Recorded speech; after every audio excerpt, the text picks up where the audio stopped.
Major Brigadeiro Marcelo Pérez Damasceno é o atual chefe de gabinete do comandante da Aeronáutica e ele teve ao longo da carreira relevantes posições, relevantes funções na Aeronáutica.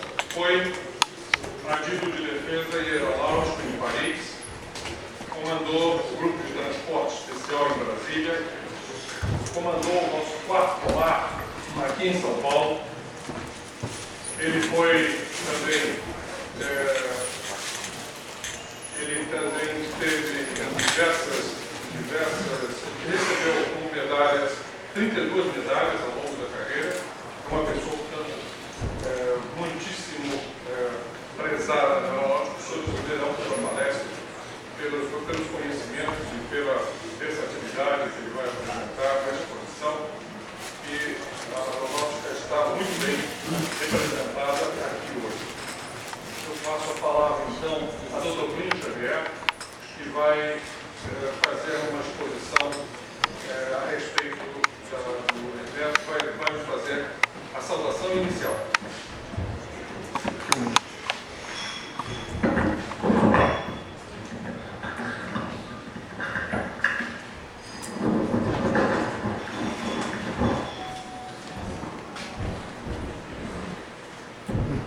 Excelentíssimo Brigadeiro Damasceno, chefe de gabinete do Comando Aeronáutico Brasília. Excelentíssimo General Morata, presidente do Círculo Militar. Excelentíssimo Brigadeiro Almeida Prado, vice-presidente do Círculo Militar. Minhas senhoras e meus senhores. Dando sequência à série de conferências promovidas pelo Instituto Plínio Oliveira, para a qual ele vem convidando para estudar o mundo militar, civil e eclesiástico, temos a honra de apresentar hoje o discípulo presente, o Brigadeiro Damasceno.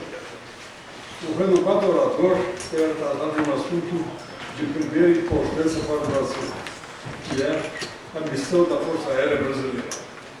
Esse tema é importante, não só pela relevância que tem a FAB, mas também pela presente situação social, política e econômica agravada por uma ameaça surgida do exterior e passado muito recente, que é a comunicação da Venezuela. O ditador Maduro trabalha para constituir uma milícia revolucionária dos moldes do ex-ditador Fidel Castro, de milicianos armados. Armados para quê? Evidentemente para conquistar a América Latina e implantar o globalismo no continente e realizar assim a meta sonhada pelo povo de São Paulo.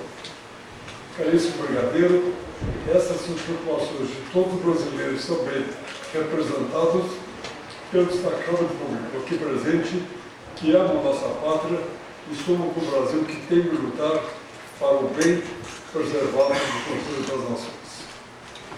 Brigadeiro Damasceno, você quer falar?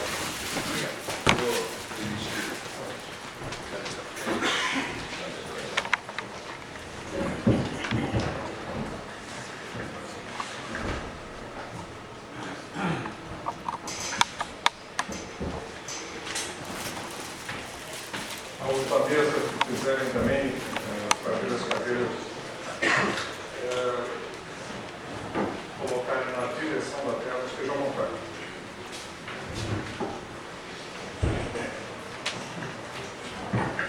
Queria aproveitar para dar alguns pontos do currículo, um acidente não foi possível, mas o currículo do nosso brigadeiro,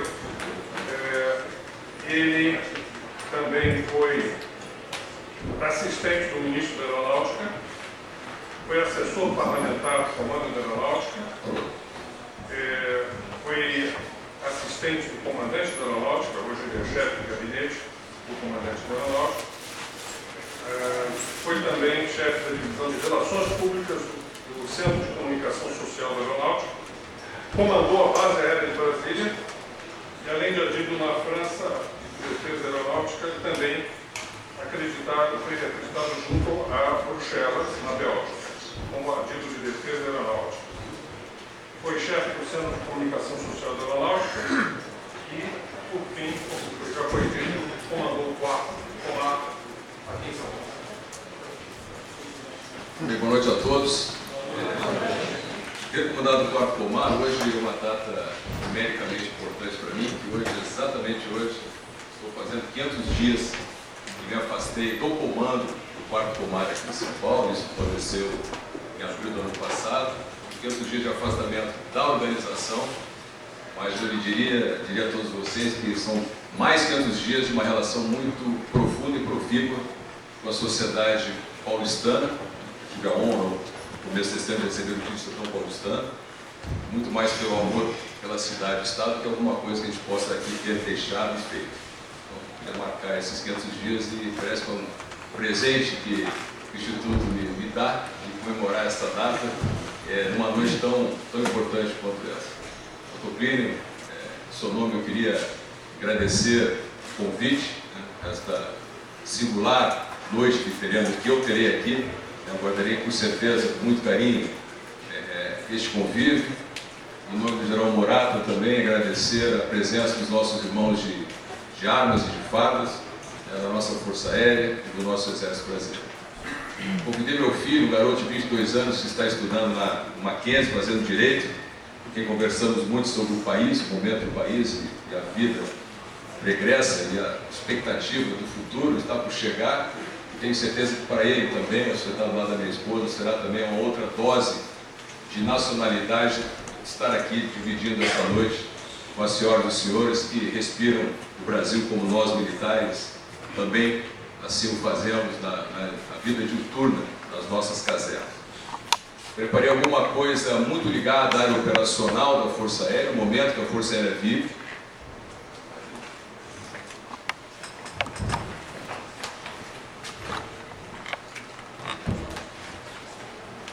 E tem um objetivo ao fim desta longa hora que possamos ter, um pouquinho mais, um pouquinho menos, o objetivo de trazer aos senhores e às senhoras um pouco do conhecimento da missão da Força Aérea e tentar entender que os senhores possam sair daqui entendendo a importância desta uma hora que eu falarei um pouco de Força Aérea. Precisaria de muito mais tempo pela missão que nós cumprimos hoje, ombreando com a Marinha e com o Exército Brasileiro. E eu, para que a gente possa dar um norte a isso, identifiquei alguns pontos que julgo importantes, situá-los na história da Força Aérea. Nós completamos agora, este ano, 76 anos, então estamos vindo aí de 3/4 de século. Se comparados com as nossas co-irmãs, somos um jovem, às vezes dito um pouco rebelde, né, mas somos uma jovem força. Falar um pouco das gerações. Esse foi um trabalho que nós fizemos no ano passado, quando voltamos de São Paulo para Brasília, identificar gerações nestes 75 anos que fizeram o caminhamento da nossa Força Aérea. A concepção, que nos traz até aqui, e aí entrar na área mais operativa, os meios de detecção, os meios aéreos que fazem então a nossa missão, que eu também trarei a cada um das senhoras e dos senhores, que é a missão precípua da nossa Força Aérea. A defesa aeroespacial, que é o nosso dever fazer, para isso que nós nos movimentamos, nos formamos, nos instruímos. Tráfico aéreo desconhecido, uma informação interessante, eu acho, para todos, né? Alguns falam em OVNI, eu até acredito, mas esse eu não sei se existe. Mas os tráficos aéreos desconhecidos, esses que tentam invadir as nossas fronteiras, isso é uma atividade nossa diária, né? Estamos lá agora, nesta hora, alguns aviões em alerta, os nossos pilotos dentro de um casulo, aguardando acionamentos para fazer essas tratativas. Estamos passando, no final desta terceira fase, que eu vou explicar, uma reestruturação da Força Aérea importante, né, buscando uma redução da vertente administrativa para termos ganhos operativos. E por fim, falar dos projetos estratégicos importantes para a nossa missão, mas que traz o seu bojo também nesse arcabouço total, muita coisa importante em termos de emprego, transferência de tecnologia, novos conhecimentos na área tecnológica militar. E por nós sermos duais, né, a atividade militar sempre trouxe para a atividade civil grandes ganhos, né? Começar lá pela penicilina, né? Nós temos hoje muita coisa também, trazendo conhecimento exterior para que possamos aplicar aqui não só na aviação, mas também na atividade civil. Quanto ao nosso histórico, nós somos de 1941, ainda Ministério da Aeronáutica, chamado ainda como Forças Aéreas Nacionais, né? Porque Forças, no plural, Aéreas Nacionais.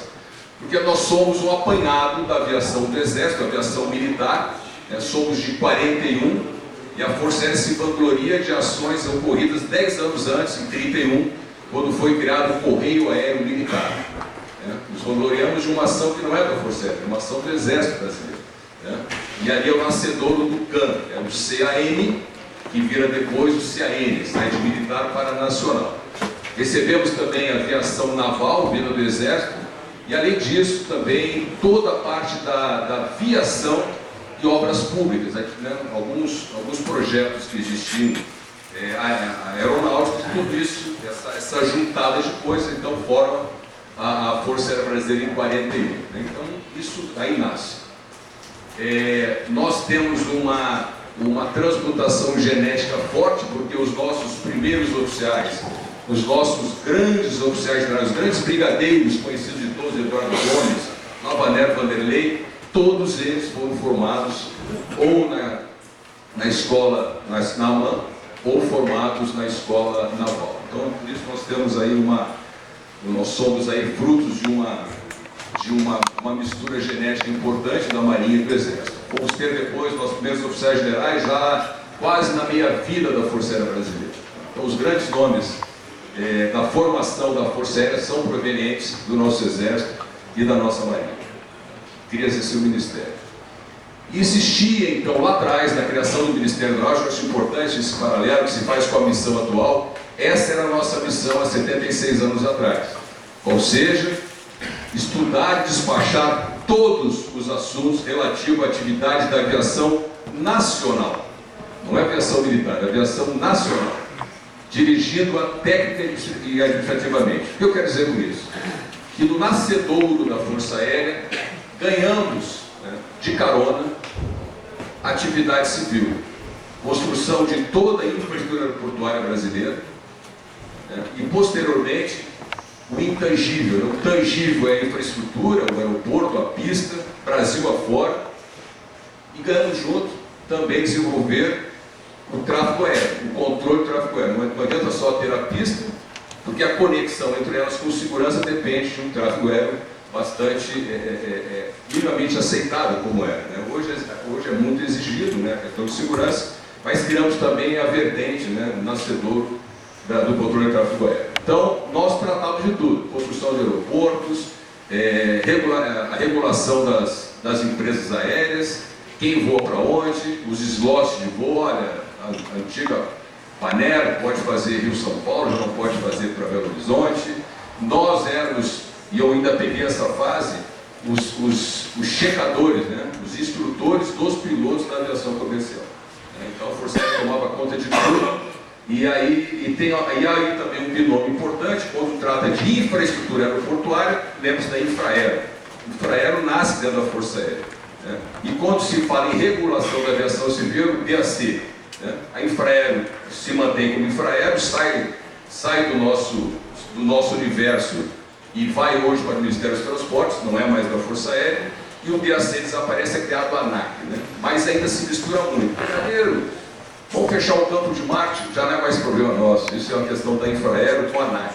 Né? Aí mais ficou essa coisa muito forte ainda, dessa relação da Força Aérea, tanto com a infraestrutura aeroportuária, como também da regulação da aviação civil.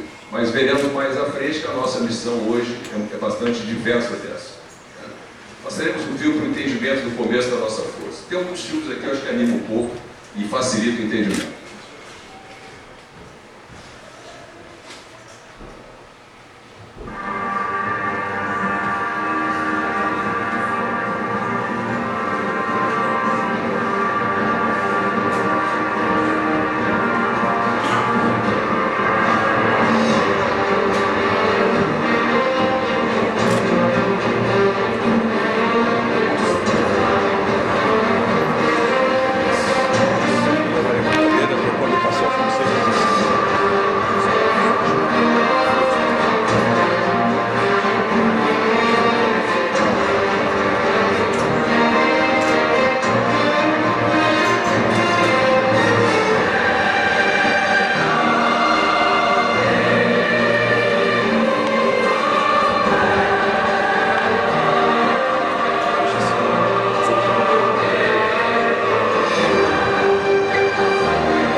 operação de caça, muito controle de espaço aéreo, os controladores da torre de controle, segundo aspecto, e o índio, a criancinha, até a pista mal preparada, que só operam naves militares, puxando a sardinha para o nosso lado, que só pilotos militares conseguem operar nessas pistas. Aviação de caça, os controladores de voo, e o índio, a pista mal preparada, o apoio à sociedade, guarde isso, que vai aparecer na nossa missão um pouquinho mais à frente. Ok, passando sobre as nossas gerações. Então, nós dividimos o nosso universo temporal de 75 anos em 4 grupos. Cada grupo com 25 anos. Concluímos agora a terceira geração da Força Aérea, dessa que eu faço parte. Vivi toda a terceira geração, grande parte da segunda. Espero ainda passar mais um tempinho na quarta para ajudar a dar o encaminhamento. A primeira geração, então, 25 anos, de 41 a 96, é aquela geração que, oriunda da Marinha e do Exército, consolida uma nova Força Armada. Tem que criar seus dogmas, seus regulamentos, né, basear sua vida em novos decretos, mas principalmente é aquela juventude proveniente do Exército e da Marinha, com grandes engenheiros que colocam o fardo e vêm para o nosso universo, que constrói toda a infraestrutura aeroportuária. Sair de Guarulhos para o Galeão, 2 maiores aeroportos nossos, Santos Dumont, isso é tudo construção dos nossos militares, né? E com muitos, silenciosamente, nos afastamos disso e deixamos isso para que a atividade civil tocasse. Partimos para a segunda geração. Se nós já tínhamos todo esse portfólio de infraestrutura, precisávamos então que nós controlássemos os voos. Alguém tinha que fazer isso. E a Força Aérea, mais uma vez, cria um sistema de controle do espaço aéreo. Então, hoje, quando decolamos em qualquer lugar do país, com segurança, está lá um controlador nosso, via de regra nossos sargentos, formados aqui na Escola de Guaratinguetá, no interior de São Paulo, controlando, então, todo o tráfego aéreo desse país. São 14 mil pessoas que fazem o motor de tráfego aéreo no nosso país. Esta foi a mesma geração, a segunda geração, responsável, Osiris Silva, que fez a nossa indústria aeronáutica. Né? A Embraer, ela sai também das pranchetas dos engenheiros da Força Aérea Brasileira, constrói essa empresa, mas logicamente, os empecilhos da administração pública, achou-se por bem então que ela devia tocar a sua vida, levar aí à frente na administração privada, e assim foi feito, e nós temos hoje, com muito orgulho, a terceira maior empresa do mundo construindo aviões aqui em Brasil, São José dos Campos, e vários escritórios mundo afora e segmentos das suas oficinas também. Chegamos então na terceira geração, essa que acaba o ano passado, que nasce então esse conceito mundial de comando e controle.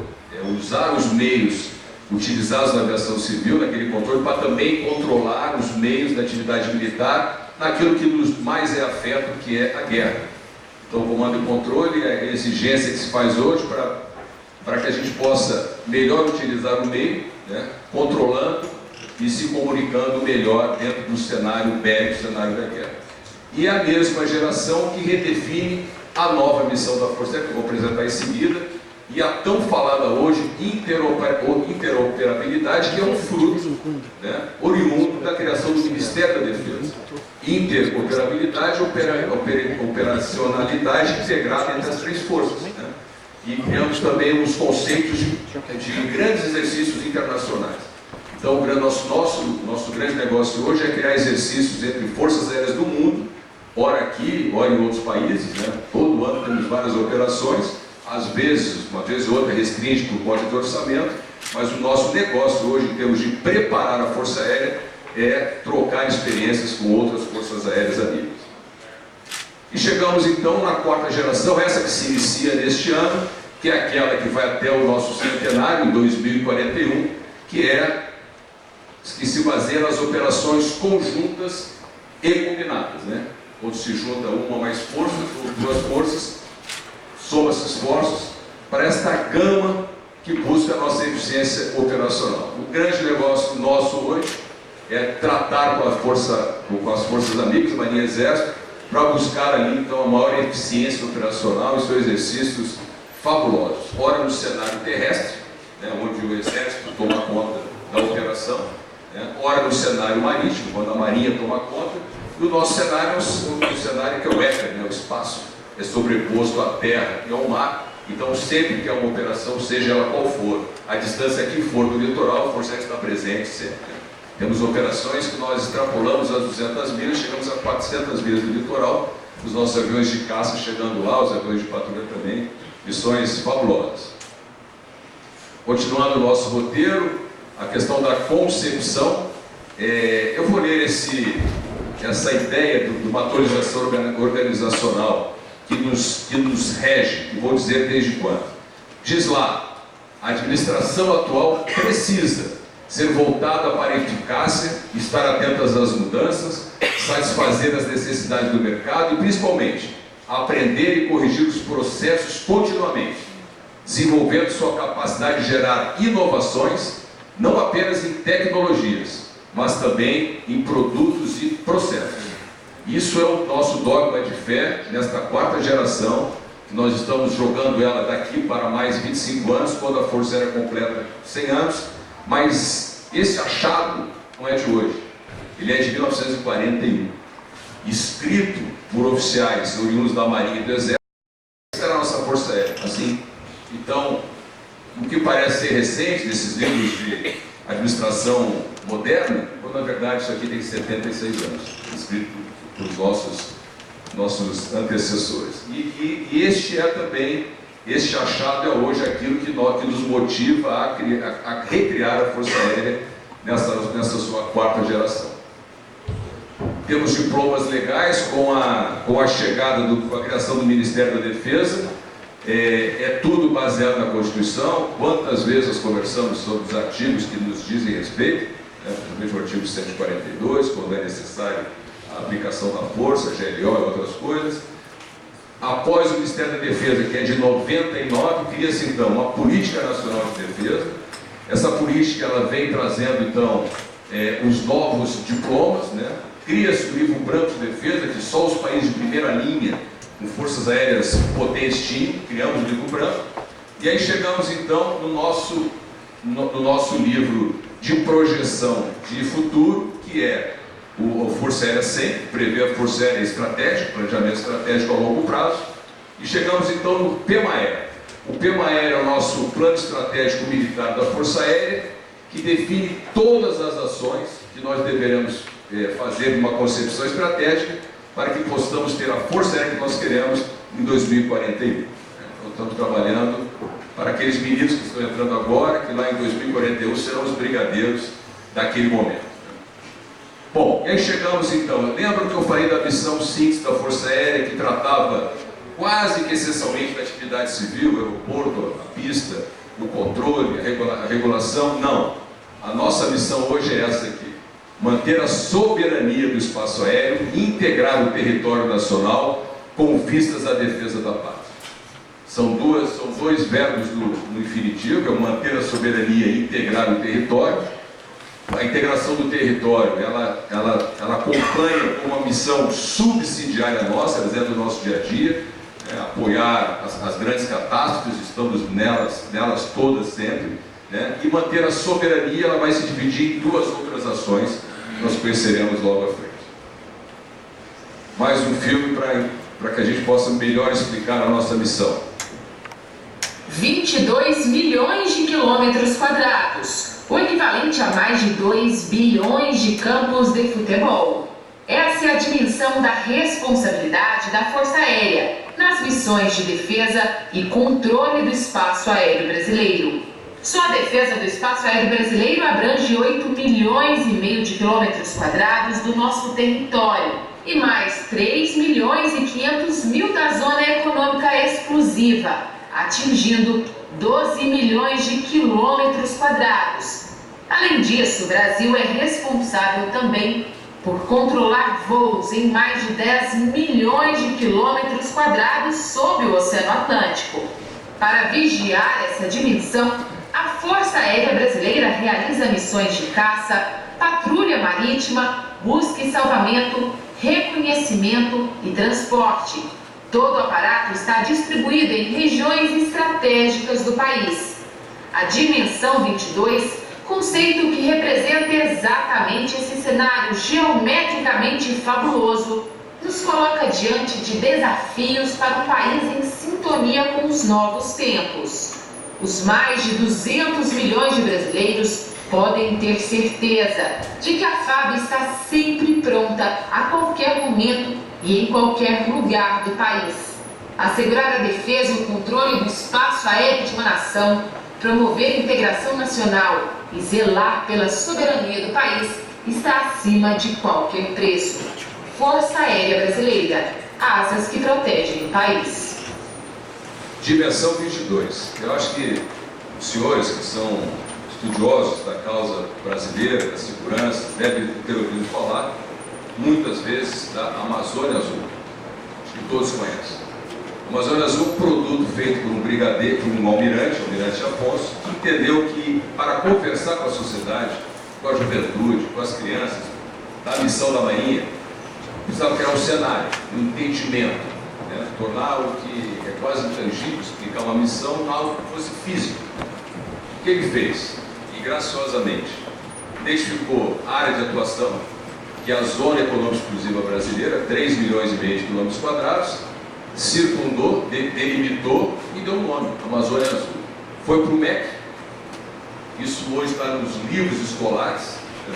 É importante que esteja, tem muita coisa sendo colocada em livros escolares, contexto do plano de juventude, nós estamos colocando coisas boas para contrapor essas coisas, né? E virou também uma marca, né? É a Coca-Cola da Marinha, né? O Exército tem o CISFRON, acho que todos aqui conhecem também, e nós estamos lançando agora, no dia 23 de outubro, que é o dia da Força Aérea, também o nosso cenário. É um cenário fabuloso, que conjuga três grandes semicenários, os 8 milhões e meio de quilômetros quadrados do nosso território. Estamos distribuídos em várias bases aéreas, né, desse território. A nossa aviação de patrulha, ela faz o patrulhamento não só das 12 milhas soberanas, mas também de toda a zona econômica exclusiva. E além disso, como bem disse aqui a nossa repórter, a nossa jornalista, temos mais 10 milhões de quilômetros quadrados de acordos internacionais que somos obrigados a fazer não só o controle do espaço aéreo, mas também as missões de busca e salvamento. Exemplo disso, o famoso acidente do Air France, que caiu fora das águas brasileiras, em águas internacionais, mas porque estava dentro de 10 milhões de quilômetros, fomos obrigados a fazer um trabalho hercúleo junto com a Marinha do Brasil, uma missão de resgatar até mesmo, né, nossos, infelizmente, lá os passageiros, né, logicamente sem vida. Mas foi baseado nessas tratativas internacionais. Então nós temos 22 milhões de quilômetros quadrados sob nossa responsabilidade, não é área, é volume, por isso o nome Dimensão 22, vai até, né, onde nem se imagina, né, porque nós temos satélite, vamos falar um pouquinho disso também, estamos lançando esse cenário. Então quando falar em Amazônia Azul, CISFRON, general, vamos lembrar que agora nós temos o Dimensão 22, que é o nosso cenário. Cabe aqui toda a América Latina, nesta área, toda a América Latina, e sobra uma bela área ainda, que quase cabe o Círculo Militar junto. Então o negócio é que, né? Então é pouca coisa.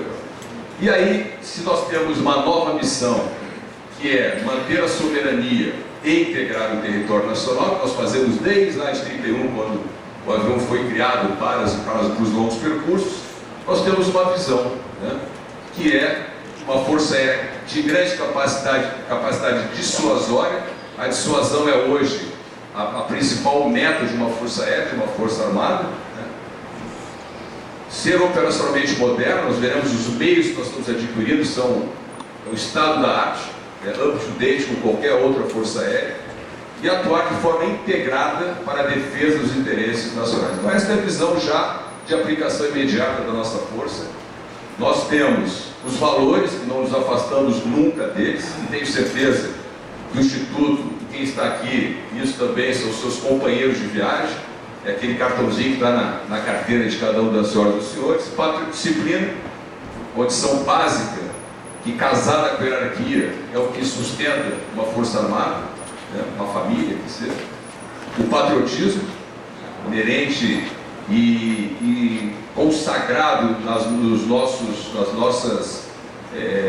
bancos escolares desde a tenra idade de todos os nossos militares, a integridade, condição sine qua non para que alguém possa vestir a farda de uma força armada no país, profissionalismo e exigência que se faz a cada step que a carreira nos oferece de promoção, e comprometimento, né? Pode-se dizer aí comprometimento é o conhecimento aliado ao amor ao que se faz, né? Então isso não é inerente só a nós militares, mas deveria ser a todos aqueles que têm uma profissão, que são pagos pelo serviço público, deveriam estar cada vez mais comprometidos. Então esse é o conjunto de valores da nossa Força Aérea, e dentro dessa concepção, que agora vai entrar explodir um pouco a nossa missão para o entendimento das senhoras e senhores, que é importante, quando conversarem sobre Força Aérea com os amigos, entender como é que nós funcionamos.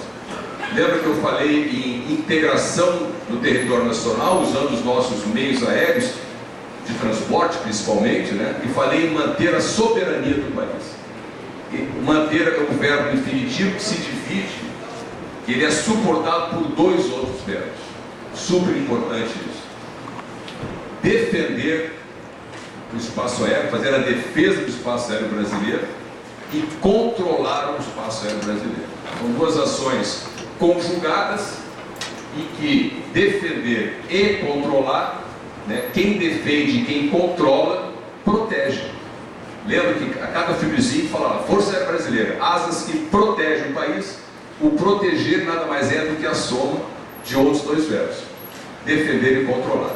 Para isso, a defesa do espaço aéreo brasileiro, por todas as nossas aeronaves espalhadas pelo Brasil afora, ela respeita um sistema chamado Sistema de Defesa Aérea Brasileira, SISDAB.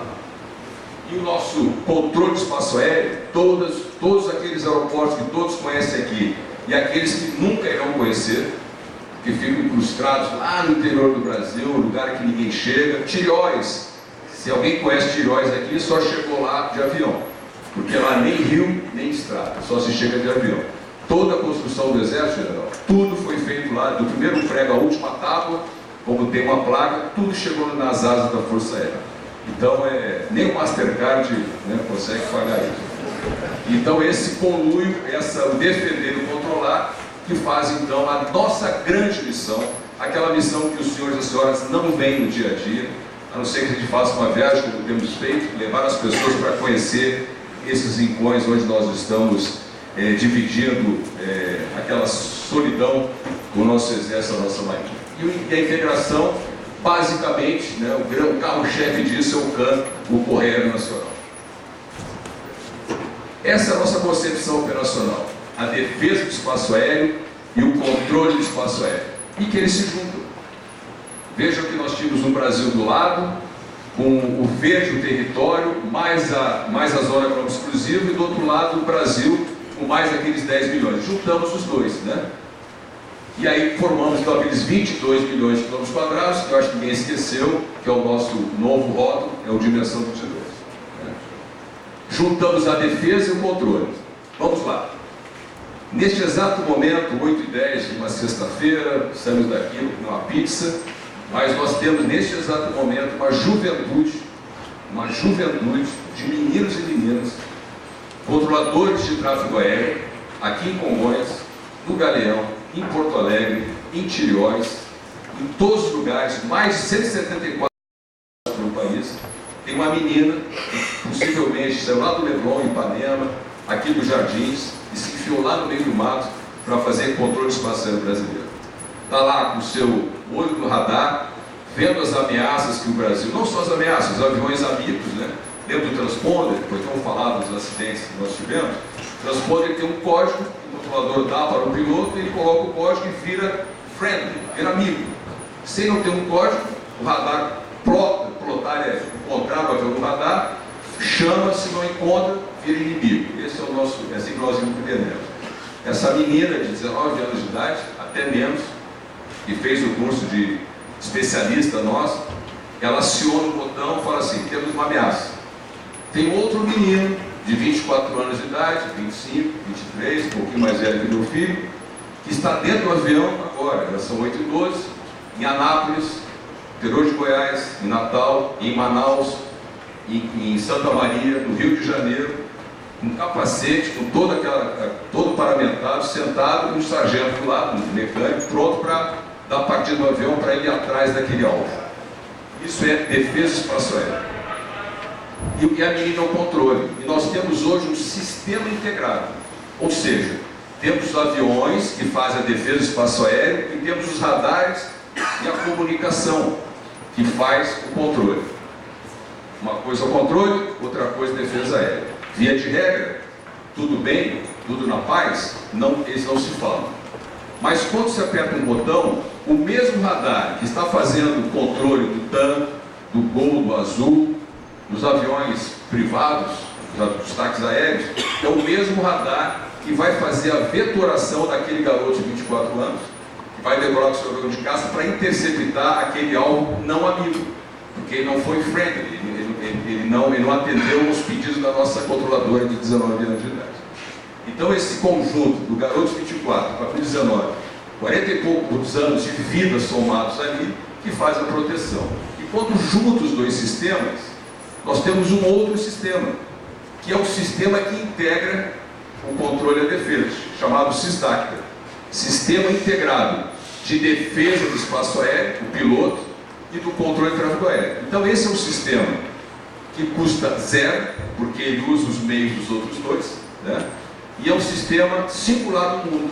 Deixou de ser singular, lembra da segunda geração que formou o sistema de defesa aérea? Quando nós fizemos isso, o mundo veio copiar. Os equipamentos eram franceses, tanto o avião, era o Mirage, quanto os radares. Mas a cabeça, a ideia é brasileira. Então criamos um sistema de custo zero, utilizando dois outros sistemas, integrando dois outros sistemas. Por isso que é o SISDACTA, que integra DA, defesa aérea, e CTA, controle de tráfego aéreo. E assim vivemos muito bem, custo baixíssimo, altíssimo cada um dos dois sistemas.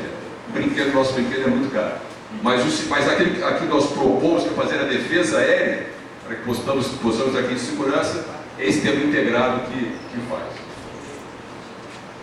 Partindo então para como é que nós fazemos isso? Com meios de detecção, né? Então, como eu disse, radares espalhados pelo Brasil. Eu separei aqui só mesmo a fronteira, que essa nos chama mais atenção. E dizer alguém, nós temos 24 mil quilômetros de fronteira no Brasil, entre seco e molhado, não é pouca coisa, né? Mas é todo o sistema de... Então nós temos radares espalhados. O Brasil hoje é totalmente coberto pelos nossos radares, totalmente coberto, né? Não é coisa simples, espalhar radares pelo Brasil, desapropriar fazendas, terras, não é coisa assim, mas hoje o Brasil é totalmente coberto, né? E usamos nossos aviões também. Essa é uma exemplificação dessa detecção no nível FL, Flight Level, um nível de voo 300. Quando o senhor sai daqui para Brasília, normalmente voa no nível 330, que isso quer dizer 33 mil pés de altura, 11 quilômetros, né? Mais ou menos o nível que nós vamos, 33, 37. Então vocês vejam que eu separei só a fronteira, mas esse espalhamento, essa cobertura integralizada é de todo o país. E nossos radares hoje, eles estão ali dispostos de forma que sai do radar, entra no outro, e nós temos a visualização de tudo. Espalhados, aonde se visualiza isso? Em 5 grandes centros. O SINDAC, Centro Integrado de DACTA, Defesa Aérea e Controle de Tráfego Aéreo, em Brasília, o SINDACTA 2 em Curitiba, o 3 em Recife, o 4 em Manaus, e temos aqui em São Paulo o SRPV em Congonhas, o Serviço Regional de Proteção ao Voo, que é um serviço que não é um SINDACTA, porque não tem a defesa aérea integrada, nós não temos aqui defesa aérea, mas é um centro de controle dos mais importantes, dos mais intensos do mundo. Nós fizemos aqui, eu estava em São Paulo na época, nós fizemos em 2015, 1.084.000 controles de tráfego humano. Fazer conta aqui, 2 por minuto. Então, aquelas meninas e meninas estão aí com a cabeça cheia, né, tucanados, controlando uma infinidade de voos. É um dos tráfegos mais intensos do mundo. E já é o de helicóptero. São Paulo é hoje a cidade do mundo, barramos Tóquio e Nova York, que tem mais helicópteros e tem maior número de tráfego de helicópteros diário também. Essa é uma detecção mais baixa. Quanto mais baixa a detecção fica mais prejudicada, mas ainda assim no nível 200 nós temos total detecção. E aqui eu explico os radares que nós temos de vigilância, busca, diretor de voo. Um sistema que faz, chamamos de síntese, pega todas as informações de todos os aviões que estão cruzando o país, faz uma síntese, junta tudo isso e joga na console daquela menina aqui em Congonhas, ou lá no Rio, ou lá em Manaus, e ela consegue visualizar o tráfego do Brasil todo. É assim que nós funcionamos, né? Coisa fabulosa. Quando o radar radar falha, nós só temos que tirar o radar do ar. Aí nós temos o cuidado de fazer uma detecção suplementar dessa forma.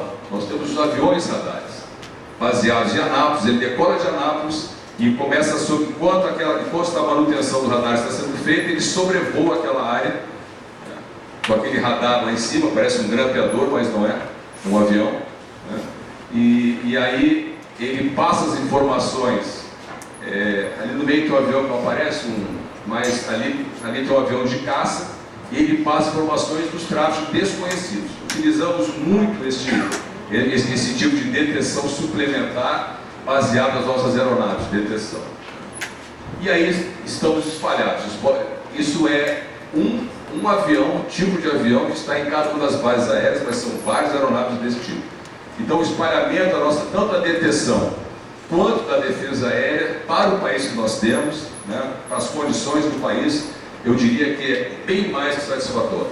Hoje nós temos uma defesa aérea muito confiável e tem feito um estrago aí, principalmente na fronteira seca ali perto dos países, Bolívia, Paraguai. Temos tido aí muito sucesso nas nossas missões, uma operação consagrada hoje, chamada Operação Ocean, né, que tem feito detenção até derrubado alguns aviões quando necessário. E são os nossos meios antiaéreos, né? A Força Aérea ainda engatinha na antiaérea. Antiaérea é coisa do Exército, mas estamos criando também um conceito, né, disciplinando as nossas utilizações antiaéreas espalhadas aí no país. Vejo que há uma concentração maior aqui perto de Brasília, Rio, São Paulo, que na verdade nós definimos ali ajudar o Exército na espinha dorsal política e econômica do Brasil, que é esse eixo Brasília, Rio, São Paulo. A defesa aeroespacial, isso é importante. Como é que nós fazemos essas medidas de policiamento espaço aéreo? Então caminha assim. Nós temos as medidas de averiguação. Então a menina acionou lá o nosso tenente, ele decolou e vai atrás do que chamamos de alvo. Alvo é aquele avião que não se mostrou amigável, né? E há uma sequência. Primeiro é averiguar, reconhecer visualmente a distância, ver se o avião é aquele mesmo, né? Fazer o acompanhamento e interrogar. Aí tem frequências, né, que nós temos, que todo piloto sabe, e chama, amigo, o que está acontecendo? O que você está fazendo aqui? Logicamente o linguajar aeronáutico, mas é mais ou menos nessa linha, né? Não tivemos sucesso. Partimos então para as medidas de intervenção, né? Solicita então que o piloto modifique rota, e nós temos sinais para isso, modificação de rota, né? Descer, vai para a esquerda, pouse lá, né? E o pouso obrigatório, quando o piloto fala para o piloto, né, não amigável descer e pousar. Não satisfeito isso, nós vamos para as medidas de controle de solo, né? Aliás, satisfeito isso, pousou, junto com a Polícia Federal, nós fazemos as medidas de controle já em solo, né? Averiguação, retenção da carga, né? Prisão do piloto. Não satisfeito isso, ele não desceu, não pousou, vamos para as medidas de persuasão, né? Tiro de aviso, então colocamos o avião do lado do transgressor e damos um tiro de aviso, ou seja, atiramos para frente. É uma rajada, né, bala traçante, que ele possa ouvir e ver, né? A coisa está começando a ficar não boa, né? Ok, tiro de aviso não deu certo, passamos todas as medidas, vamos para a última fase, que é a fase prática, que é o tiro de destruição, né? Que é onde que a nossa intenção é fazer a interdição do alvo, né? O alvo está trazendo tráfego, que seja, temos as ações de inteligência que definem isso, e nós vamos fazer a interdição, né? Essa é a sequência da nossa responsabilidade, né? Mas ela tem também umas ações que nós chamamos das altas autoridades de defesa aérea. Então, o piloto, né, que está lá no calor da batalha, voando em controlador, né, essa parte de averiguação e interrogação, isso então escala isso para o Comando Aeroespacial em Brasília, que define então o modo de averiguação, persuasão, e quando chegar na destruição, isso então está a cargo do presidente da República. É ele que manda apertar o botão. Só que, logicamente, o presidente não está disposto a todo momento a isso, tem suas atividades, e há uma delegação de competência para o comandante da aeronáutica. Então, estamos sempre atentos ao que acontece com o tráfego aéreo, as informações do Chega, e o comandante vai definir sobre destruição ou não. Nós temos tido alguma assiduidade nisso, né? E com bom resultado nessas últimas operações que nós temos tido. Então, uma sequência, né? É o controlador e o piloto de defesa aérea, né? Que são as autoridades executoras da defesa aérea. Dali passamos para a supervisão da defesa aeroespacial, é o nosso AODA. E aí, as altas autoridades, é o comandante do Comando Aeroespacial, o chefe do Estado-Mor do comandante e o chefe do Centro de Coordenação de Operações Aéreas, chegando então o tiro de destruição, TDE, tiro de destruição, que é feito então pelo nosso comandante, né, determinado. Quanto ao tráfego aéreo desconhecido, é importante que os senhores tenham que ter uma noção do que acontece no país, né? Esses são tráficos país-país, decolados do Brasil com destino a algum lugar do país. Então nós tivemos aí, em média, né, mais de 1.500 tráficos por ano, principalmente na região da fronteira seca. Façam conta, é coisa de 4, 5 tráficos não conhecidos por dia, né? Esses tráficos, logicamente, não quer dizer que todos eles estejam fazendo ilícito, né? Às vezes são aeronaves que não têm um controle, um rádio, sai de uma fazenda para outra, mas de qualquer maneira é importante que nós hoje temos condições de identificar numericamente todos os tráficos ilícitos, desconhecidos no nosso país. Então é uma atividade muito interessante, né, que causa estranheza para o transgressor. Seja o transgressor criminal, seja o transgressor das regras da aviação. Ele não faz um plano de voo, por exemplo, é uma transgressão, um crime, né? Mas o número é grande, né? Cada tracinho vermelho desse, num ano de atividade, é um tráfego aéreo desconhecido. Então, deixou de ser um traço, né? Só é uma mancha vermelha, né? Principalmente na fronteira ali oeste, né? E a cada ano nós temos analisado cada tráfego, sabemos qual é o avião, outras vezes faz a transgressão, os pilotos são chamados, ou seja, hoje nós temos exatamente o controle numérico e qualitativo desse grupo todo, dessas aeronaves todas, né? É pequeno os tráficos conhecidos transnacionais, aqueles que vêm de um país que entram nas fronteiras ou que saem, não chega a 2% do tráfego aéreo total. Por quê? Porque já foi grande e hoje é muito pequeno, porque é tão efetivo o nosso controle que os tráficos transnacionais são muito reduzidos, né? O piloto hoje que vai cometer um ilícito, ou ele cobra muito caro, porque se coloca numa situação crítica, né, perigosa, né, ou não faz a missão, por isso que caiu muito. Então nós temos esse controle, e esses aviões que nós temos, de alguma forma, conseguindo estancar o seu progresso da missão, via de regra, são aqueles que vêm do exterior.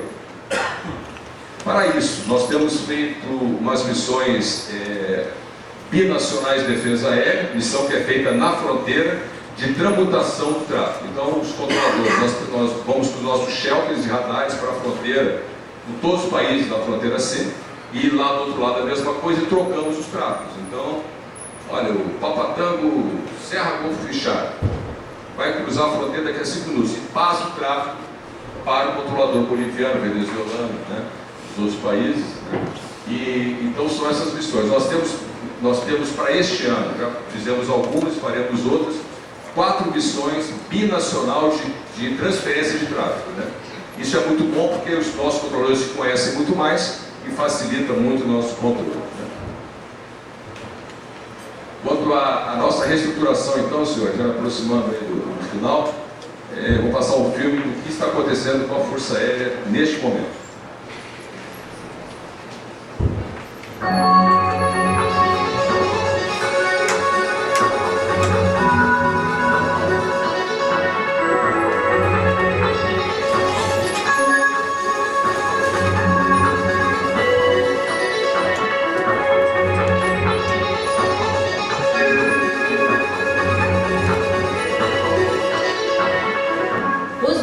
recursos tecnológicos e as novas ameaças estão mudando o perfil de combate.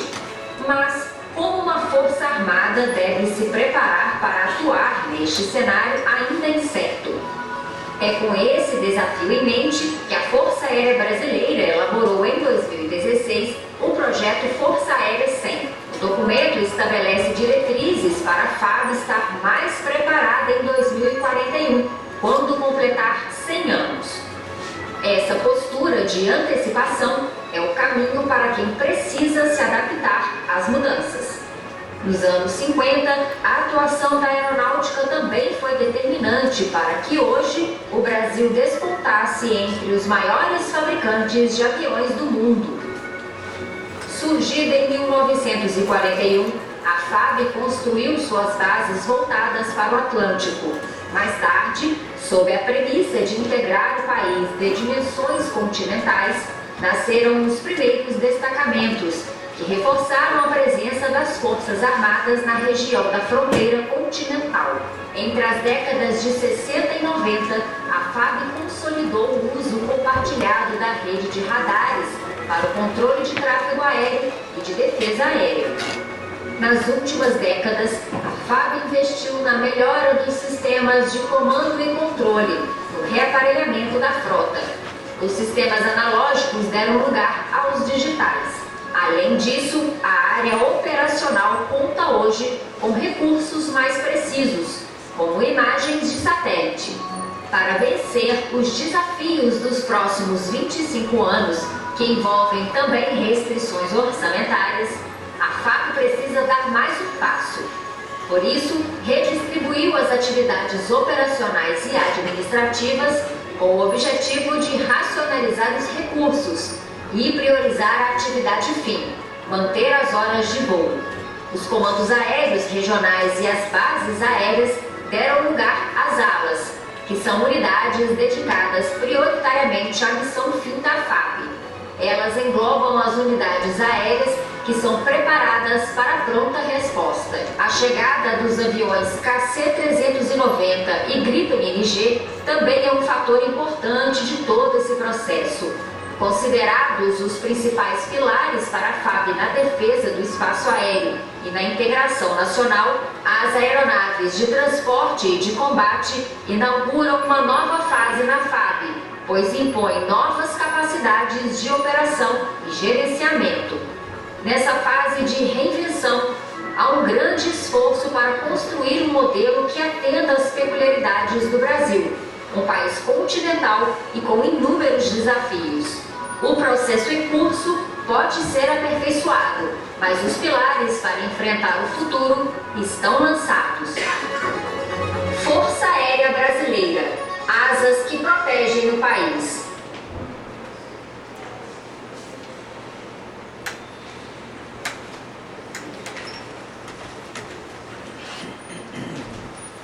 Bom, então essas exigências, né, na nossa vida agora passa, como bem disse o filme, alicerçado nesse binômio aí, o grande avião que vai fazer a integração do território nacional, né, muito, e depende muito da Força Aérea, infelizmente, né, nós fomos aí, quem sabe, os grandes vereadores da Amazônia, aqueles que estão na municipalidade conhecendo, construtores das grandes pistas da Amazônia. A Amazônia é invada de pistas, todas elas construídas por uma comissão da Força Aérea chamada Comara. Estamos lá desde 41. Comara nasce junto com a Força Aérea e vamos colocar um monstro desse, um tremendo avião desse, os maiores do mundo no seu segmento, dentro da Amazônia, um avião brasileiro, construído por brasileiros, pousando em pistas construídas também por brasileiros, ajudando brasileiros que ninguém conhece. Então isso é muito importante. E o outro vetor determinante, né, para aquela missão de defesa aérea é o TRIP, a aeronave que nós adquirimos. Falar muito rapidamente sobre essa aquisição. Em termos desse cenário prospectivo, então, como sempre, né, o nosso grande trunfo ainda e nunca deixará de ser o recurso humano. Né? Então, é a nossa grande prioridade colocar os nossos homens e os nossos meios para defesa, controle e integração. Não adianta eu ter um sistema de radar maravilhoso, 2 novos aviões, se não tiver o homem produzindo e chegando lá na ponta, né, levando o apoio ao ribeirinho mais necessitado lá em Rio Negro, no Amazonas. É isso que ainda é difícil a gente encontrar alguma coisa para tirar esse RH, não tem como. Incrementar a nossa TI, né? A Força Aérea, e sobre vários aspectos, ela é sempre pioneira em novos projetos de tecnologia militar, né? Que se utiliza também nessa atualidade, como eu disse. Estamos empregando os VANTs, aqueles veículos aéreos não tripulados, né? Temos alguns, estamos adquirindo agora outros, estamos fazendo uma parceria com a Polícia Federal para operarmos dela. Então é um outro vetor muito importante dentro desse novo cenário da Força Aérea Brasileira, né? E a estrutura organizacional e a produtividade do nosso RH, como eu disse, são determinantes. E essa grande reestruturação nossa, vocês viram ali que nós fizemos um novo desenho da distribuição das nossas bases, agora chamada de alas, né? Justamente para que a gente possa reduzir processos administrativos e pegar esse recurso que vem lá dos 27,5% do imposto de cada um dos senhores e das senhoras, melhor utilizá-los então na ponta, lá no nosso sistema operacional. A nova eu não vou me debruçar aqui, porque o organograma nunca é um grande amigo, mas só para que saibam, né, lá em cima está o nosso comandante, ele tem três ramos, né? Um ramo é o Estado-Maior da Aeronáutica, aquele que se preocupa com a gestão, com o planejamento estratégico a longo prazo. Gabinete do comandante é onde eu sou o chefe hoje, são aquelas ações correntes, né? Se fôssemos tratar isso como comércio, o Estado-Maior é o grande atacado, o gabinete é o varejo, né? É o dia a dia, as pequenas compras, né? E o Estado-Maior pensa grande. E embaixo, então, toda a estrutura, né? O Comando Aéreo Estratégico é aquele, então, que faz a missão da Força Aérea, é o grande comando nosso. O Comando de Preparo. Então, nós temos dois comandos operacionais. O Comando Aeroespacial, que é o emprego da Força Aérea, e o Comando de Preparo, que prepara a Força Aérea. Então, esses dois, um preparando e o outro empregando, né? E todo o resto, formação de pessoal, economia e finanças, a logística, né, que veio para São Paulo. Aqui eu comandei o Comar 4, ele desaparece, o prédio onde era o Comar 4 já é hoje o Comando Geral de Apoio, um dos maiores comandos operacionais, um dos maiores comandos da Força Aérea. São outras 14 mil pessoas que fazem a manutenção, as aquisições, e com muito gosto temos aqui então o Comando Geral de Apoio. Essa então é a nossa estrutura hoje, iniciada pela Força Aérea. Essa é a estrutura daquela ala, né? Então as bases aéreas hoje, no conceito mundial de Força Aérea, queria ser uma ala, uma atividade puramente operacional, muita operação, muita atividade, muito voo, muito treinamento, formação de novos pilotos, em detrimento do que carregava então uma bagagem muito grande de administrativa que foi colocada num outro segmento, que não é o caso do cara aqui, mas a estrutura administrativa menor, enxuta, com muitos processos, né, mais leves e mais rápidos. Como viram, as alas são 15 alas distribuídas no país, né, o que faz a divisão regional muito fácil para nós. Utilizamos aí a flexibilidade e a mobilidade da aeronáutica, né, no meio aéreo é rápido. Então eu não preciso ter um espalhamento maior do que esse, né? Se eu preciso, por exemplo, ir a Fortaleza, fazer uma operação lá, eu tenho uma base que não tem aeronaves, né? Nos desdobramos para lá, levamos todo o apoio. Assim fizemos uma nova estrutura mais enxuta, né? Concentrando os meios em menos bases aéreas, e o espalhamento, quando é necessário, nós fazemos, aproveitando as estruturas que ficaram ainda da Força Aérea antiga. E essa então é uma ala 3, lá em Porto Alegre, já com a nova nomenclatura de ala, né? Santa Maria, que era a base aérea, agora é a ala 4, Campo Grande, era a base aérea de Campo Grande, ala 5, né?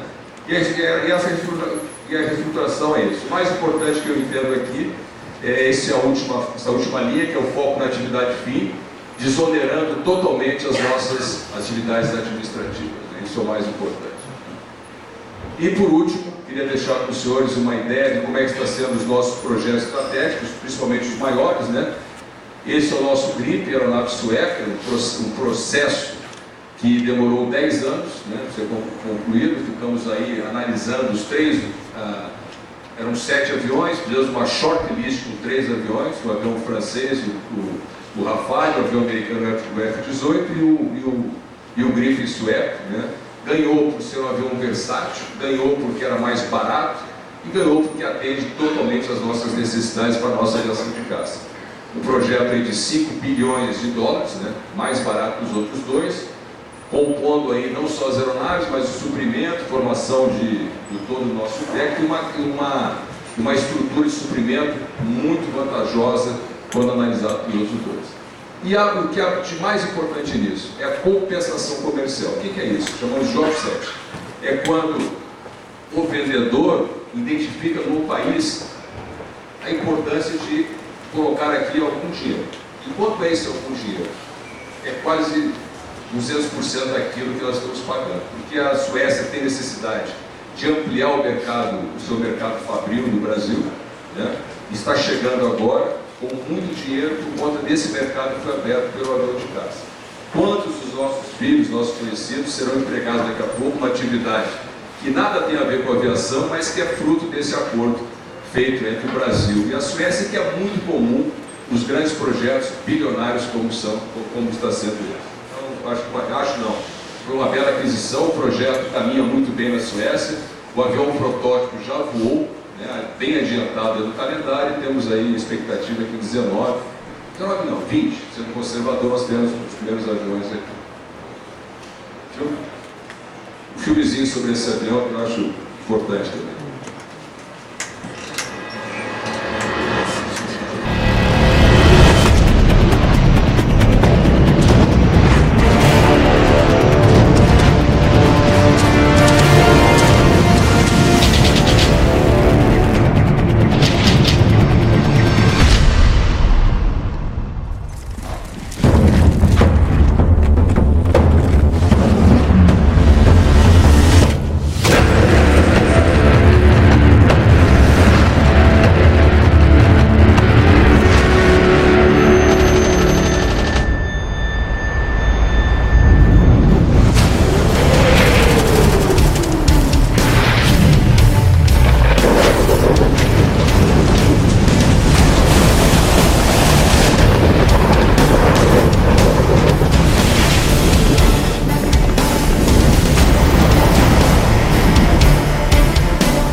procedimento, então, esse é o pool de empresas, né, brasileiras que fazem parte do processo. Não poderia ser diferente, né? O main contractor do Gripen é a Embraer, com quase 70%. E temos outras empresas, né, das outras 5 empresas. Uma é lá do Rio Grande do Sul, né, e 4 aqui no estado de São Paulo. Então, quando a gente imagina aquela transferência de tecnologia que chega forte, mas principalmente as compensações comerciais, vejam quanto de dinheiro, né, vai entrar no estado de São Paulo. Né? Então, eu acho que isso, e não é, como eu falei, não é só na área militar, muito pelo contrário. Isso é dentro de um escopo muito mais civil do que militar. Então, é um grande negócio, tenho certeza que o Brasil fez.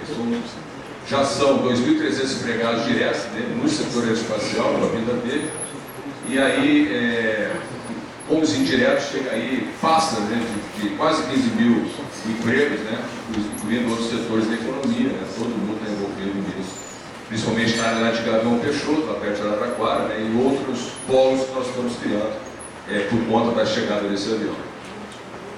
E o outro avião, outro projeto importantíssimo, esse é genuinamente brasileiro, genuinamente é um pouco forte, porque é difícil fazer um produto totalmente nacional, nem o americano faz isso, mas é um avião feito na prancheta da engenharia da Força Aérea.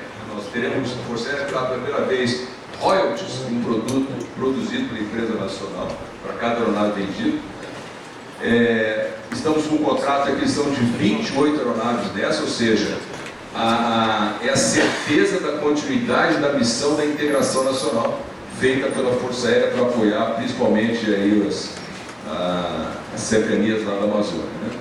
Já estamos com 2 aviões voando, também planejamos junto com o Gripen a chegada deste avião em 2019 e tem uma projeção, se tem 28 nós para a Força Aérea, tem uma projeção de mercado mínimo, bastante conservadora, de 300 aviões desses no mundo, porque é um outro avião que foi líder muito tempo, o Hercules, o C-130, o famoso Hercules, já começa a chegar no seu fim de vida, então esse avião chega num momento muito interessante. As comparações entre o Hercules e o KC-390 são muito vantajosas para o nosso avião.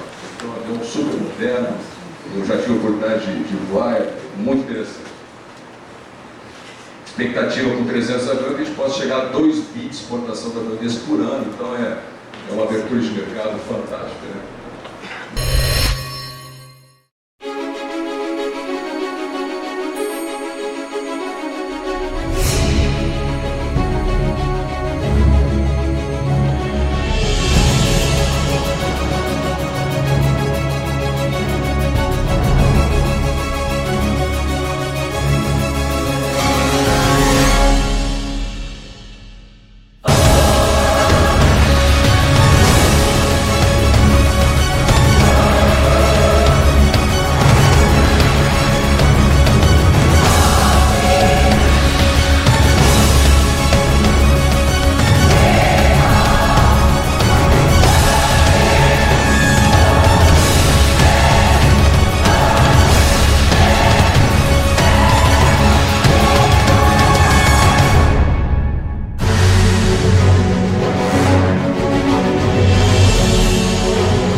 Esse é o maior avião construído no Hemisfério Sul, de todos os tempos. É uma grande marca, um avião brasileiro, que na fase do desenvolvimento, nós já encerramos essa fase, nos deu aí mais de 7 mil empregos diretos na fase de desenvolvimento. Nós já estamos na fase da alta qualificação dele, né? Com grandes empregos também de alta qualificação, e passo aí de 6 mil, já está próximo a 7 mil empregos, né? Esses diretos, né? E só na Embraer são mais 1.000 empregos, né? Só na Embraer são mais 1.000 empregos, né? Nós temos aí uma escala de 28 aviões no Brasil e quem sabe outros 300 ou mais para o mundo. Imagine quantos empregos continuados nós teremos por conta desse nosso avião, né? Ele vai chegar dentro desse cenário das aeronaves da FAB, né? 2 aviões que chegam muito fortes, né? Desativando logicamente alguns aviões que estão chegando ao seu fim de vida, aviões de caça e de transporte, e essa renovação num cenário temporal de 30 anos, é mais ou menos a vida de um avião. Então, como falamos, estamos na 4ª fase da Força Aérea. Os aviões são aqueles que serão então os baluartes da nossa operação, os KC-390 Gripe, até nós chegarmos lá na nossa Força Aérea 100 em 2041. E outro grande projeto estratégico, né, que nós ganhamos, né, do governo, somos os gestores disso, é o sistema espacial, né? Criamos um comando aéreo espacial por conta disso. Eu acho que acompanharam então o lançamento do nosso satélite. O satélite está hoje, né, na sua box, como chama, né, uma box em casulo, a 34.000 quilômetros da Terra, geoestacionário, né? Parado, mas o parado, na verdade, ele acompanha o deslocamento da Terra. Então, imagina a velocidade que não pode estar no satélite desse acompanhando. Uma curiosidade, esse satélite é feito para durar 15 anos. A durabilidade dele depende de uma coisa simples, combustível, né? E o lançamento foi feito em Kourou, na Guiana Francesa, então ele sai com combustível para fazer o lançamento, usar o combustível e chegar na box. A partir dali emitir, né, as bandas, né, são 2 bandas, a banda X, que é a banda militar, que é uma banda de visualização, né, e a banda KA, que é uma banda também militar, mas é de comunicação, essa utilizada pela Telebrás. Banda para facilitar, baratear o custo aí das nossas comunicações. E quando ele chegou lá, tinha uma expectativa de chegar com combustível para 15 anos, o lançamento foi tão perfeito que ele chegou lá com uma vida agora, né, reprogramada para 18 anos e meio. Então, estamos tendo ganho. Ele se chama SGDC, Satélite Geoestacionário de Comunicação, banda K e Defesa, banda X, né? E nós estamos já programando o segundo SGDC-2, que é para lançar daqui a uns 10 anos, que vai ser o satélite que comporá, então, durante algum tempo os 2, e assim vai o 3 e tal. Então, estamos saindo disso com um conhecimento muito grande. A curva de conhecimento foi espetacular para nós, né, e é um sucesso total. Um emprego, como disse, é dual, né? Nós e a Telebrás. Né? Mais um.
Nós utilizamos durante a Copa do Mundo e a Olimpíada o satélite que nós trouxemos de Israel, uma resolução extremamente de 1 metro, muito pouca que a gente queria. Esse aqui já é de 0,7 no máximo, né? Conseguimos ainda imagens impressionantes já desse satélite. Né? Isso não deu para ver, mas a gente consegue, não digo ver placa de carro, mas tipo de viatura, a gente consegue muito facilmente, muito interessante.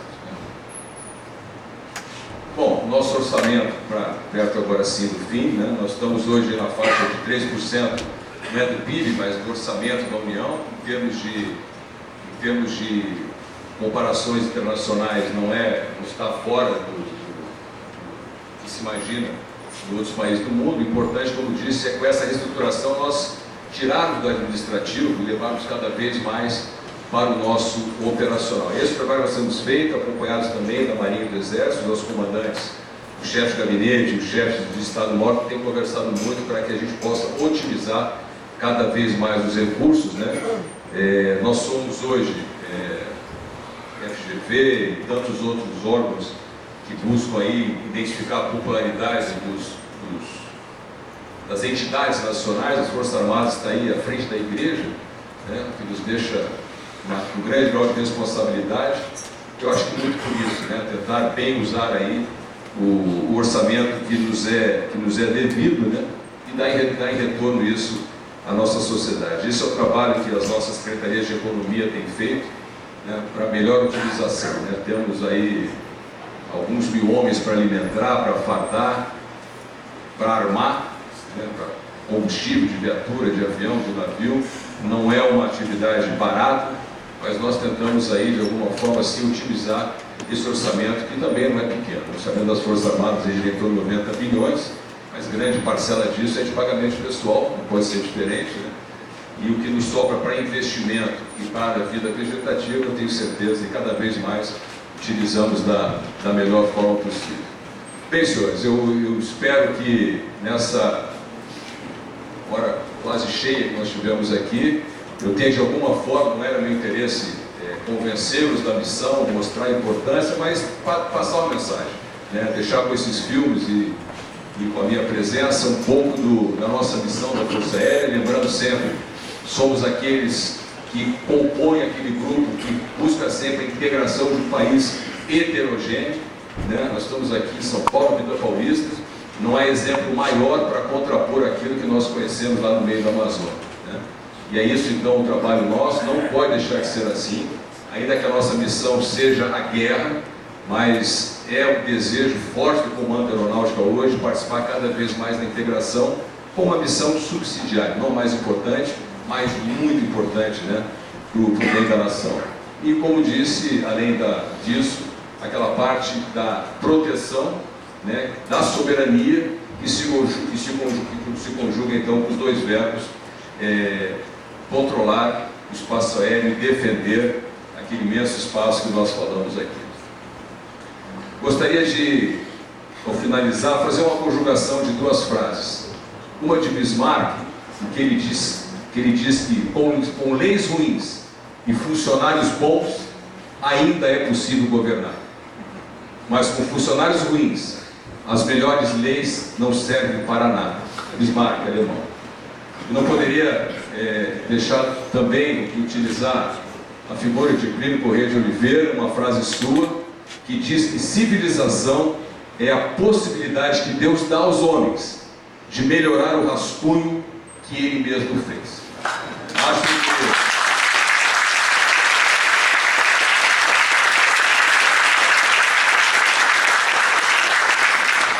nós não somos, quem sabe, os melhores funcionários, né? Nós, e funcionário também não é um termo que nós militares gostamos muito. Nós somos homens da guerra, né? Homens voltados para a guerra. Né? Mas somos funcionários, sim, somos pagos pelo Serviço Público Federal. Entendemos que podemos ser bons funcionários para fazer aquilo que pregava Plínio Corrêa de Oliveira. Melhorar esse rascunho, porque nós sempre seremos o rascunho do que está por vir, do avenir francês, né? Daqui a 20 anos, se tivermos um Brasil melhor, será o rascunho daquilo que nós teremos no Brasil daqui a 40 anos, assim por cento. Nunca teremos aquela, quem sabe, o projeto arquitetônico pronto, e graças a Deus, né, a busca nossa incessante de um país melhor. E tenho certeza que com essa reestruturação que nós estamos vivendo hoje, trazendo o recurso da administração para o operacional, esses bons funcionários que vestem azul, ombreados com aqueles que vestem branco, ora cinza, os que vestem verde, ora camuflado, né? Estamos aí nesta civilização tão jovem, né, que é o Brasil, com seus 500 e poucos anos, ainda rebelde, né? Ainda não sabendo onde quer chegar, mas chegará, melhorando esse rascunho. Né? Estamos aí com as nossas pranchetas, nossos lápis, transferidores, compassos, melhorando esse rascunho. Tenho certeza que nós teremos daqui a 20 anos outro rascunho, mas um rascunho muito melhor. Muito obrigado a todos, foi um prazer muito grande.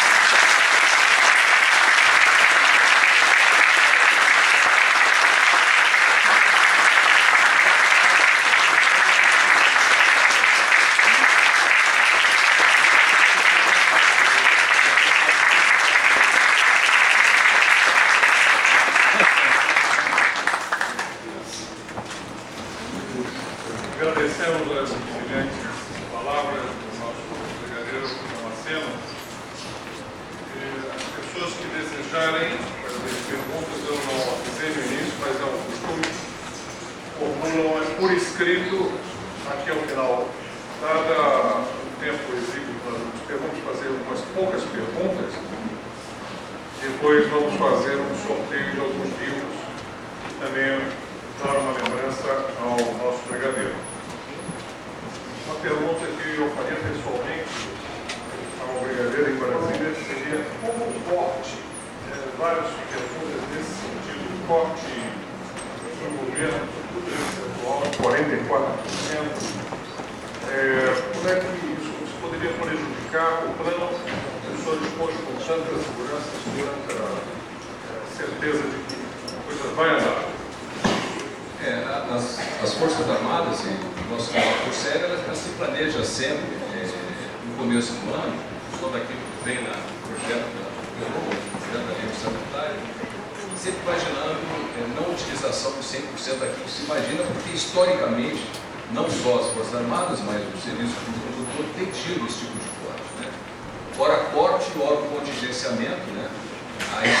A história recente mostra também que em algum momento do ano, quando o governo identifica a possibilidade desse contingenciamento, ele aplica isso naquelas condições essenciais para a vida da nação, e graças a Deus a história recente do país mostra também que nós militares, pela missão de integração, pela necessidade do controle do espaço aéreo, é essencial.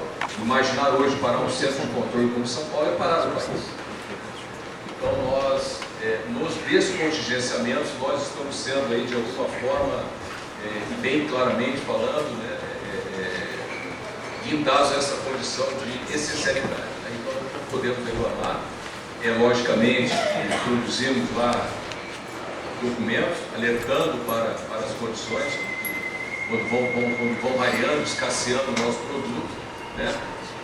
Também colaborando de alguma forma com a atividade, nós colocamos em stand-by, por vezes, sabendo que ao tempo de depuração disso tem que voltar à atividade em breve, né? Mas não podemos reclamar. E há uma expectativa sempre que em algum momento do ano, né, isso eu falo lá do terceiro quadrimestre, nós tenhamos aí sempre um descongenciamento, mas trabalhamos também com uma segurança muito grande. Né? Nós somos os militares, as três forças, eu acho que não somos doutores nisso, mas se quiser falar em planejamento, pode procurar que alguma coisa a gente tem para apresentar sempre. Né?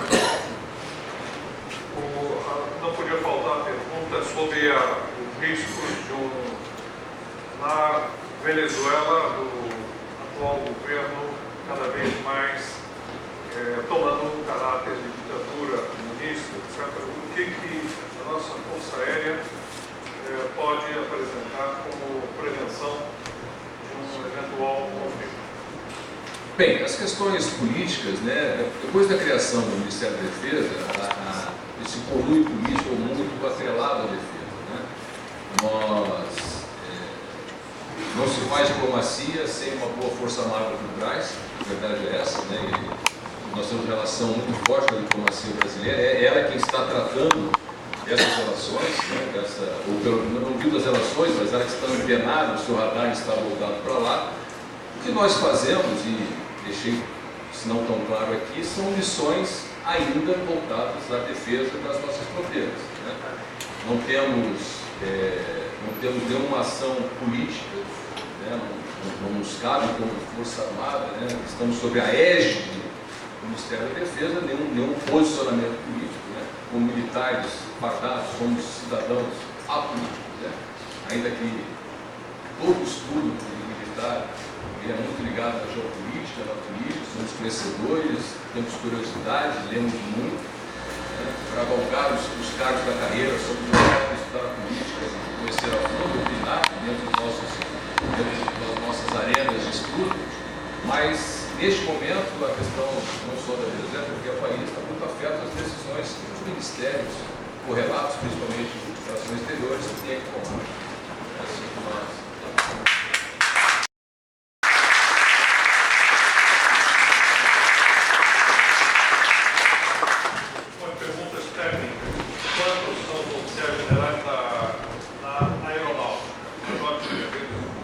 Nós somos, um passeio, hora aumenta um ou outro, mas em regra,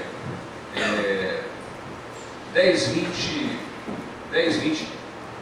40. 10 oficiais, acho que aqui todos sabem, mas nós, as Forças Armadas, nós temos 3 escalões dentro dos oficiais generais. No Exército, os generais, na Marinha, os almirantes, na Força Aérea, os brigadeiros, né? E esse grupo de oficiais generais, brigadeiros, almirantes e generais, temos 3 ranks, né? 3 escalões, né? Os oficiais de 2 estrelas, então nós temos na faixa hoje de 40 oficiais generais de 2 estrelas, né? A metade disso somos 20 oficiais generais de 3 estrelas, os majores brigadeiros, e a metade disso, 10 oficiais generais de 4 estrelas, os tenentes brigadeiros que compõem o alto comando aeronáutico. Comandante e mais 9. Uma pergunta que talvez interesse a todos também, para aqui formulada, sobre aquele acidente com o foguete brasileiro. Se as investigações concluíram algo a respeito das causas e qual foi o prejuízo para o Brasil com aquele acidente? O prejuízo, é claro que foi a descontinuidade do trabalho, né? Perdemos ali 22 engenheiros, que é o suprassumo do conhecimento da nossa atividade. Eu posso afiançar que ali nós tivemos um problema técnico, né, de radiação interna. Não conheço, como disse, eu sou o chefe das ações correntes da Força, mas também gosto do assunto, mas tudo indica, eu diria que quase 100% foi um problema técnico, né? Não digo descuido, mas algo inusitado que levou ao acidente e a grande perda são as perdas humanas, logicamente o conhecimento de 22 brilhantes engenheiros técnicos, né? Isso deu uma descontinuidade do nosso programa e está sendo reavivado. Nós faremos uma viagem agora na terça-feira à base de Alcântara, já projetando aí, por conta do sucesso do satélite que fiquei para os senhores, a reativação do programa puramente nacional. Essa então é a visão de momento em relação ao programa espacial brasileiro. Uma pergunta também sobre o satélite. Talvez alguns não saibam que foi lançado na base de Kourou, na Guiana. Então há um acordo Brasil-França a respeito do lançamento. Há um acordo, logicamente as bases de lançamento do mundo não são muitas, né, porque depende da sua posição próximo ao Equador. Isso facilita muito, principalmente a redução do combustível para levar os satélites até a sua box, como eu disse, né? Nós são 34 mil quilômetros de distância, não é uma órbita tão longe, apesar de ser, que nem fala no sul, uma fundura de distância, mas é um acordo sim, mas é um acordo pago, né? O Brasil, a nossa base de lançamento Alcântara, ela tem uma posição super privilegiada, principalmente na redução do consumo do combustível que leva o satélite até lá, e o trabalho que estamos analisando agora é sobre possíveis parcerias para a utilização da nossa base para os nossos satélites e outros satélites. Não há no mundo uma base que seja genuinamente daquele país. O lançamento de satélite é uma coisa de várias dezenas de milhões de dólares, né? Então não se pode se dar ao luxo de guardar uma base só para lançar os seus satélites. Isso tem que ter os acordos, né? Satélites, via de regra, eles são pacíficos, né?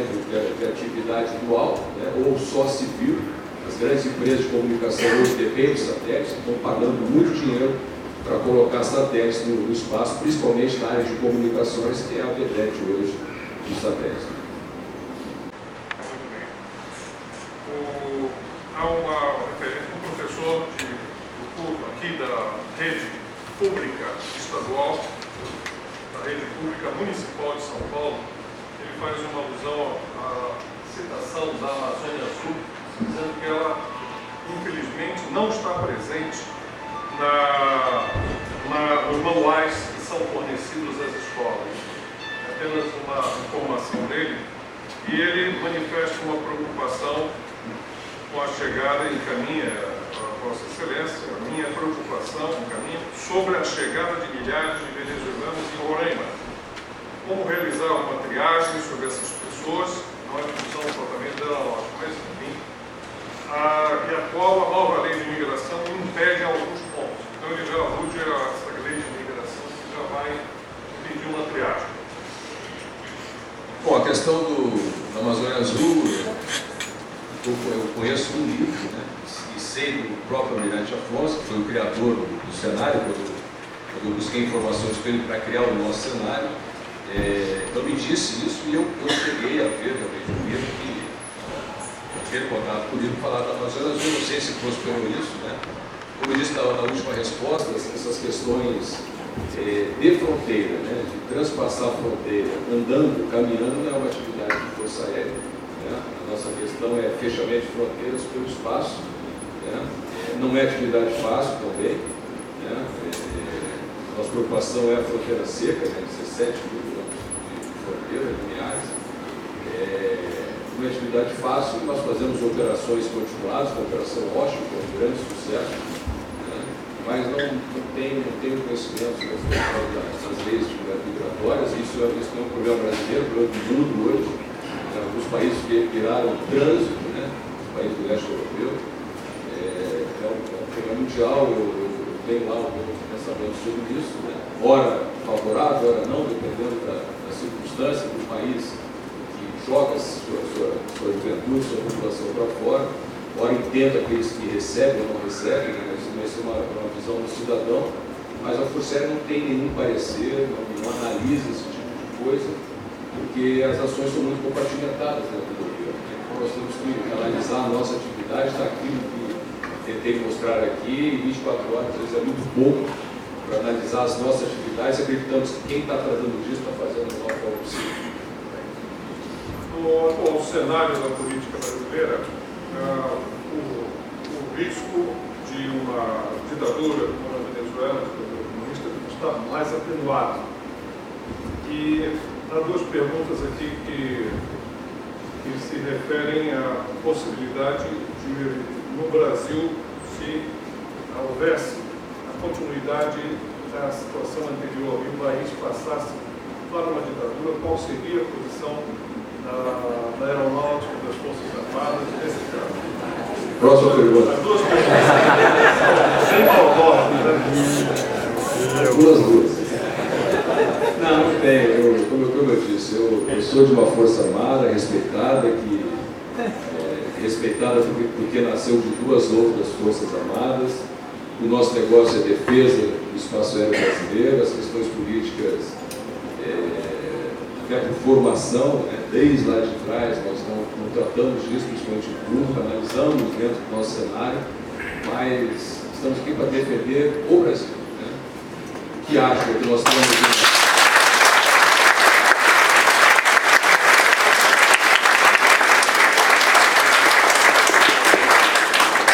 Acho que temos uma democracia em consolidação, como eu disse, os rascunhos, né? O Vito Correia de Oliveira falar, nós estamos sempre querendo buscar melhorar no país, mas eu acho que é um assunto aí do viés puramente político. Né? As Forças Armadas, por bem ou por mal, não sei, nós não participamos das discussões políticas.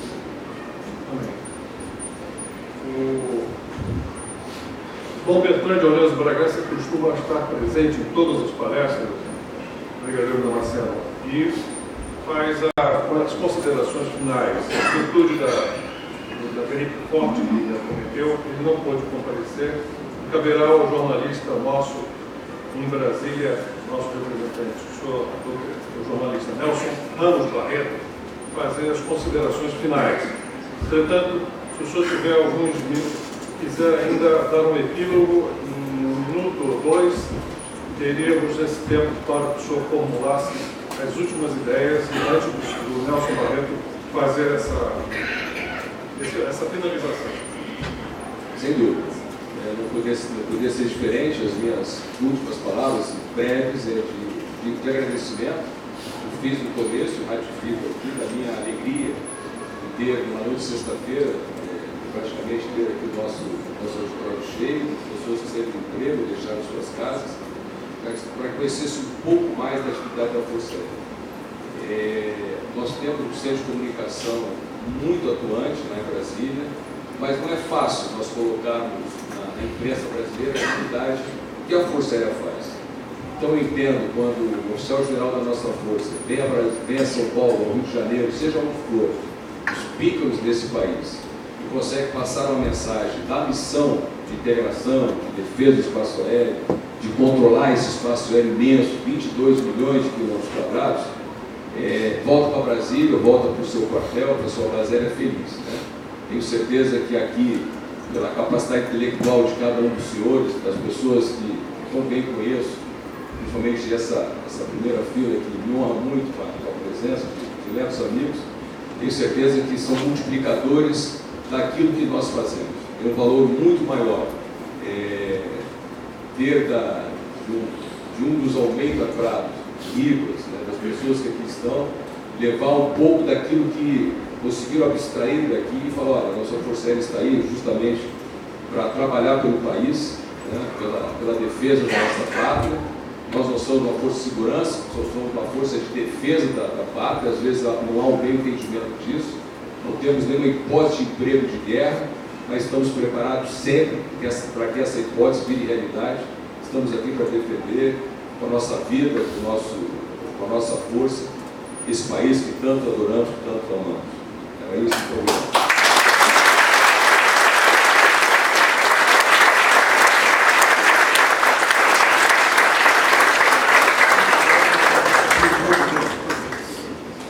vou pedir, antes da palavra do Sr. Nelson, que o Coronel Poli faça entrega ao brigadeiro de uma lembrança antes do sorteio dos livros após a fala do Sr. Nelson Barreto para os demais. É um livro que foi escrito sobre Dr. Plínio Correia de Oliveira.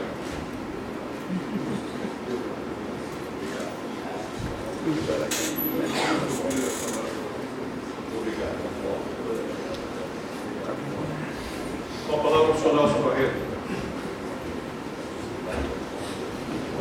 Caríssimo brigadeiro, major brigadeiro Damasceno, é uma missão difícil dividir as palavras, mas não Bertrand pediu, para esse encerramento dessa sessão solene em que podemos assistir uma brilhante e sábia visão do que é a Força Aérea Brasileira. E foi uma sessão muito oportuna, não só pelos 500 dias, né, de combate, mas também pela situação que atravessa o Brasil e a América Latina. O brigadeiro viu que várias perguntas foram no sentido dessa ditadura comunista que está tomando conta da Venezuela. Estou vindo de Brasília, saiu uma matéria nesse domingo que mostrava isso, como é que a esquerda se organizou para tomar conta. Foi formalizado isso no Foro de São Paulo, com Fidel Castro, Lula e todos os outros, tomar conta da América. E do ano passado para cá, houve uma reversão disso, mas que a Venezuela, o Dr. Plínio dizia que a esquerda do Brasil, ela não se sabe bem porque, sempre foi muito unida à esquerda da Venezuela. E eles fazem esse trabalho próprio Lula disse que nós colocamos o Chaves na Venezuela. E, especialmente, a esquerda católica, que fez isso do Chaves e agora do Maduro, se mostrando como um ditador, já foi reconhecido como ditador pelos vários países, inclusive fez uma constituinte que ontem pegou todos os poderes da nação e até a legislação, colocando como querem colocar 50 anos de prisão para quem fizer um protesto. Essa é a liberdade que estamos assistindo na Venezuela. Isso tudo nos preocupa muito e o brigadeiro não quis entrar na parte política, porque não é da função das forças aéreas atual, mas disse um princípio muito importante. Atrás de uma diplomacia, nós precisamos ter uma forças armadas potentes, fortes. Porque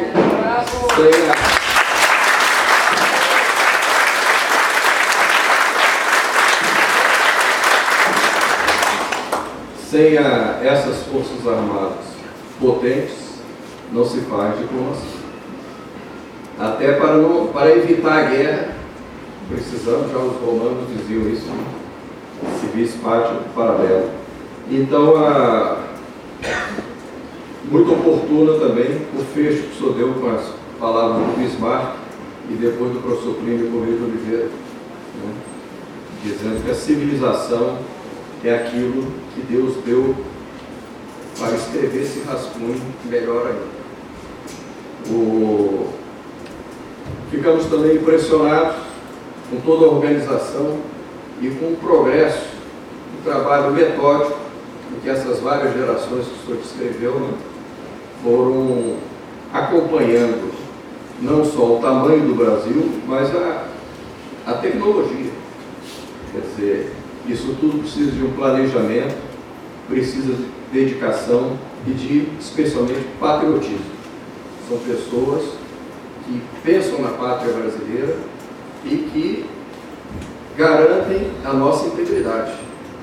Porque nós sabemos também, não só a questão da Venezuela, mas outros grupos, chamadas ONGs, né, que querem repartir o Brasil, tirar um pedaço da Amazônia, vários pedaços, em nome de pretensos povos indígenas, né, para fazer essa divisão do Brasil.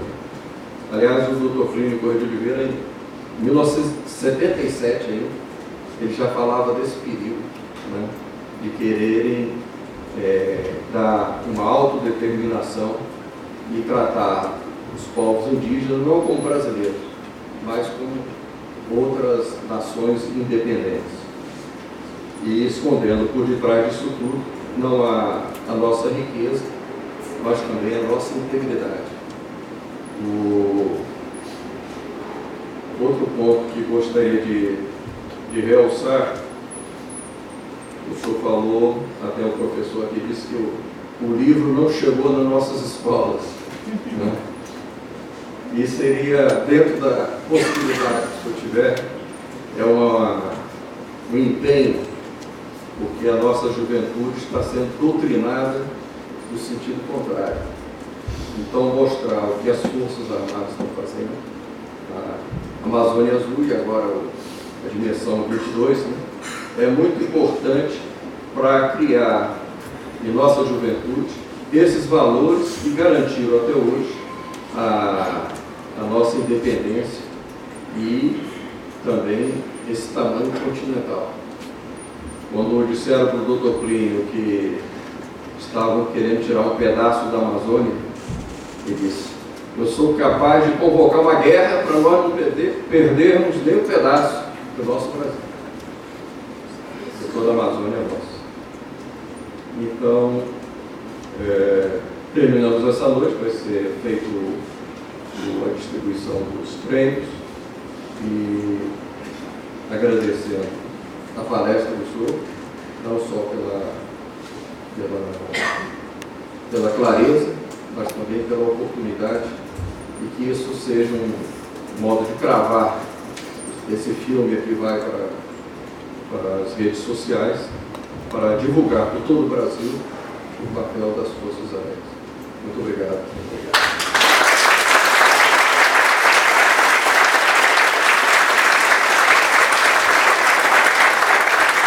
Os Forças participou daquelas operações, e vamos em aviões de caça, aviões pequenos, não temos condições de levar grandes presentes para os nossos companheiros das Forças Aéreas amigas de outros países. Foi criado uma Força Aérea do Mundo, chamamos de Boeing. Boeing é uma medalha, né, que o piloto leva no bolso do seu macacão de voo, e quando chega no país amigo, ele entrega o Boeing, medalha, para o piloto da Força Aérea amiga e recebe dele também.